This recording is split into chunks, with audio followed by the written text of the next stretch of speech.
सायरा जी, ये जिन खानदानों का नाम ले रहे हैं शहजाद हुसैन बट साहब, आपको क्या लगता है पहले नंबर पे कौन है इसमें? ये भी हो रहा है, लोगों की कुव्वत खरीद कम हो गई, लोग खुदकुशी कर रहे हैं, इज्जतें नीलाम हो रही हैं, लोगों को बेवजह मारा जा रहा है। वो कहते हैं ना कि यहाँ पर इंसानी जान सस्ती है और बाकी चीजें मतलब वो हो गई, लेकिन इशारे मस्बत जा रहे हैं, लेकिन स्टॉक एक्सचेंज ऊपर जा रही है। और मतलब ये खानदान कहीं हमारी इनसे जान नहीं छूट सकती। वो कहते हैं ना तेजाब से गुस्ल की जरूरत है। आप सेनेट देख लें, उससे पहले सेनेट में कुछ भाव ताव की बात हो रही थी, फिर भट्ट साहब उधर से उधर ले गए। पैसे वाले बंदे को लाकर आप सेनेट में बिठाएंगे, टोबैको माफिया वहां पर, चीनी माफिया वहां पर, जरदारी साहब की मिले, ओमनी ग्रुप, वो मजीद साहब थे, उनको तो हमने तमगा इम्तियाज भी दे दिया इन तमाम चीजों के ऊपर। हारून अख्तर जो अभी फिर हुकूमती उसमें शामिल है, वो पहले थे पीटीआई में, उनकी, हमारे दादा साहब के वालिद की, सब तो हुकूमती अरकान बैठे हुए असेंबलियों में। आपके और मेरे हकूक का तहफ़्फ़ुज़ कौन करेगा? भले वो शुगर माफिया हो, भले वो तेल हो, ये पेट्रोलियम वाले हो, तो इन पे कौन हाथ डालेगा? कैसी बातें कर रहे हैं आप? मुझे तो समझ ही नहीं आती कि आप देखें कि पहले चीनी ऐसे उन्होंने कहा था, बयान है 24 मई 2024 का वजीर आजम शहबाज शरीफ साहब का, कि अगर बरामद की इजाजत ना दी तो फिर पता नहीं क्या हो जाएगा, ये जो दिवालिया हो जाएगा ये जो शुगर इंडस्ट्री है। और आज वो सारी सब्सिडी, तमाम टैक्स माफ करके उनको सब्सिडी वो चीनी मंगवाई जा रही है। अच्छा, सायरा जी, आए रोज ये जो इजाफा है ये समझ में नहीं आता कि हो क्यों रहा है। सलमान आबिद साहब, आप देखें कि हर हुकूमत में ये मौजू ज़ेरे बहस आ जाता है कि ये माफिया एक्टिवेट हो जाता है, खा वो साबिक वजीर आज़म इमरान खान की हुकूमत हो या मौजूदा हुकूमत हो। लेकिन क्या इस पर कोई पॉलिसी नहीं बन जानी चाहिए? पोलियो पर पॉलिसी बना लेते हैं तो चलें, चीनी पर भी पॉलिसी बना लें। देखिए, एक पॉलिसी तो हमने बना ली है ना। एक पॉलिसी ये बनी है कि पाकिस्तान के रियासती निज़ाम और हुकूमती निज़ाम के मुकाबले में माफिया की हुक्मरानी होगी, माफिया स्ट्रॉन्ग होगा, माफिया रियासत के निज़ाम को चलाएगा, माफिया हुकूमत के निज़ाम को चलाएगा, माफिया इदारों के निज़ाम को चलाएगा। ये हो रहा है पाकिस्तान के अंदर, इसीलिए हुकूमत बेबस है, चाहे वो बानिए पीटीआई की सूरत में हो, चाहे पीपल्स पार्टी की सूरत में हो, चाहे पीएमएलएन की सूरत में हो। एक बात तो ये, आपको क्या लगता है, क्या किसी को भी प्रेशराइज करके पहले बरामद और फिर दरामद का मामला क्रिएट किया जा सकता है? प्रेशर में हुकूमत किस तरह चलेगी, मईशत किस तरह सवरेगी? देखिए, ये हुकूमत अशराफिया और माफियाज पर मुश्तमिल है। आप किसका जिक्र कर रही है माफियाज का? हुकूमत खुद माफियाज में शामिल है, इस हुकूमत में शामिल लोग माफियाज का हिस्सा है। अभी आप देखिए कि ये फैसलाबाद में एक सबसे बड़ा ऑनलाइन फ्रॉड हुआ है, उसका जो बंदा है, वो जो तहसीन अवान है, वो हुकूमती पार्टी का मेंबर है, उसके टिकट लेता रहा है और उसी ने उसको फेस्को का सरबराह भी बनाया था। ये जो टब्बर पाल स्कीम है ना, इसलिए इस मुल्की जो अदारे हैं वो खसारे का शिकार है।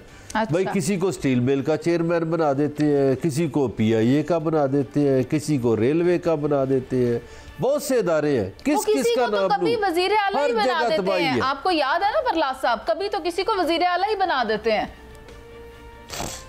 वो जो अब बने हुए हैं, इनको तो लोगों ने वोट भी नहीं दिए। अच्छा। इनको तो किसी ने, ये तो जीते ही नहीं हुए। ये जो जाली लोग मुसल्लत किए गए हैं, ये भी आप याद रखें ना। गुजारिश ये है कि माफियाज का जब तक किरदार आप ख़त्म नहीं करेंगे। ये शुगर मिलें किसकी है? सिंध में सायरा बानो बैठी है, इनको पता है वहाँ आसिफ अली जरदारी की सबसे ज़्यादा मिलें हैं। और पंजाब में किस किस की है? ये सारे लोग तो हुकूमतों में बैठे हुए हैं। आईपीपी ही देखिए, ये घिनौना काम यही करते हैं लोगों के साथ। पहले चीनी भेजते हैं, और सुने जी, वजीर आज़म जो थे उन्होंने इस चीनी वाले मामले पे कोई हाथ टाइट करने की कोशिश की, फिर उनके घर पे मीटिंग हो गई रायगढ़ में, और उधर माफियाज के किरदार थे।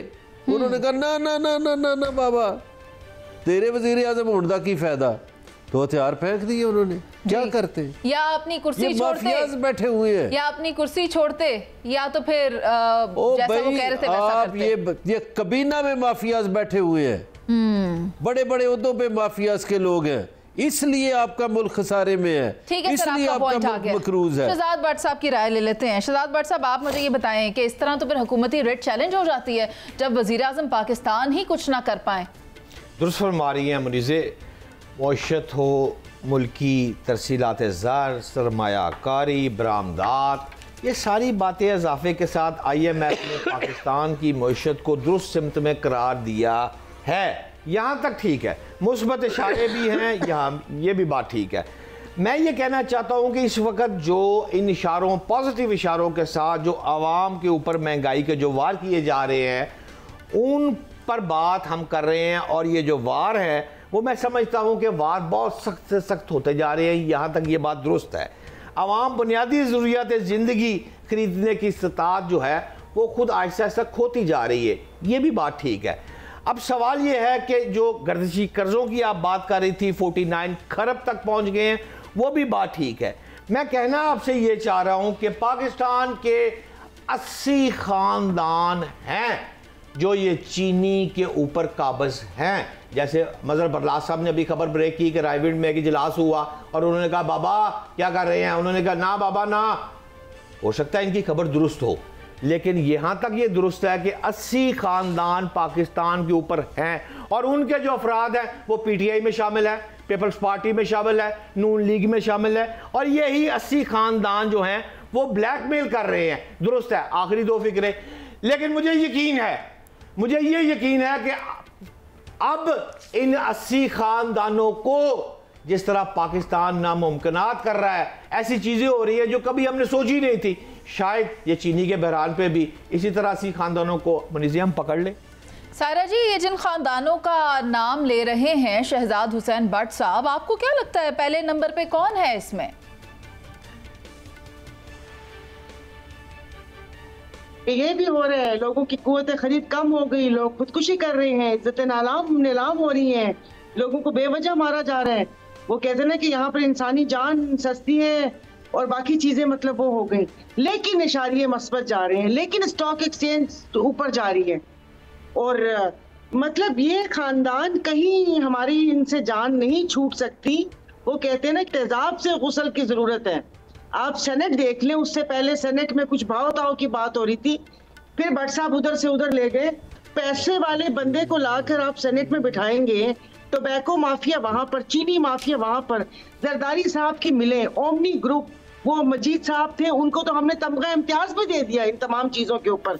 ہارون اختر جو ابھی پھر حکومتی اس میں شامل ہے، وہ پہلے تھے پی ٹی آئی میں، ان کی، حماد عدل صاحب کے والد کی، سب تو حکومتی ارکان بیٹھے ہوئے اسمبلیوں میں۔ آپ کے میرے حقوق کا تحفظ کون کرے گا؟ بھلے وہ شوگر مافیا ہو، بھلے وہ تیل ہو، یہ پیٹرولیم والے ہوں، تو ان پہ کون ہاتھ ڈالے گا؟ کیسی باتیں کر رہے ہیں آپ؟ مجھے تو سمجھ ہی نہیں آتی کہ آپ دیکھیں کہ پہلے چینی ایسے انہوں نے کہا تھا، بیان ہے 24 مئی 2024 کا وزیر اعظم شہباز شریف صاحب کا، کہ اگر برآمد کی اجازت نہ دی تو پھر پتہ نہیں کیا ہو جائے گا، یہ جو دیوالیہ ہو جائے گا یہ جو شوگر انڈسٹری ہے۔ اور آج وہ ساری سبسڈی، تمام ٹیکس معاف کر کے ان کو سبسڈی وہ چینی منگوائی جا رہی ہے۔ سائرہ جی، آئے روز یہ جو اضافہ ہے یہ سمجھ میں نہیں آتا کہ ہو کیوں رہا ہے۔